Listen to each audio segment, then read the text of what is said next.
Hi everyone, Melissa here, coming on today with my Creative Times design team project.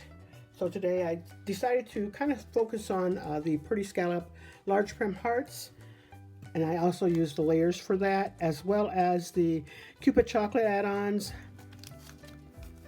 I also pulled out this Mr. Snowman die. I'm just using that little banner die there. From the mushroom dies, I am actually using the stamps, and that's where I got to thinking of you.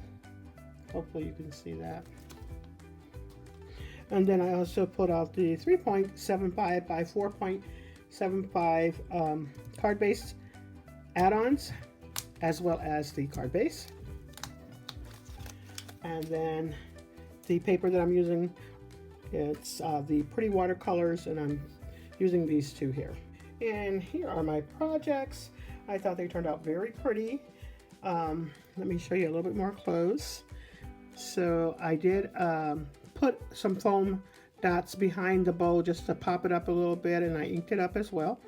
As you can see, that pretty yellow flower paper back there, and then I layered that on top of the plain yellow. This is the postage die, and I inked that up, and I did use that gray paper from that same paper pack, and then also inked up that yellow that's behind the white that's on there.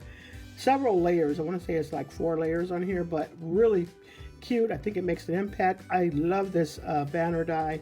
I love using her stamps to go with the banner die. And then the inside, I just added that little Pretty Scallop layer in there.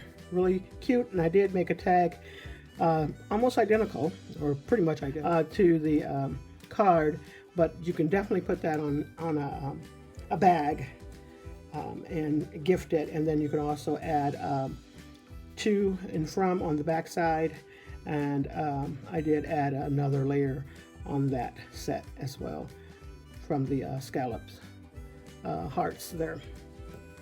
But I really like how it turned out. That's my inspiration for you today. I hope you enjoyed it.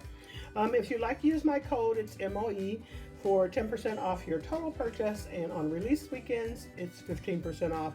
So or you can use either one of the designers, it's up to you. Once again, my code is MOE. That's all I have for you. Thanks so much, everyone. You all have a blessed and crafty day.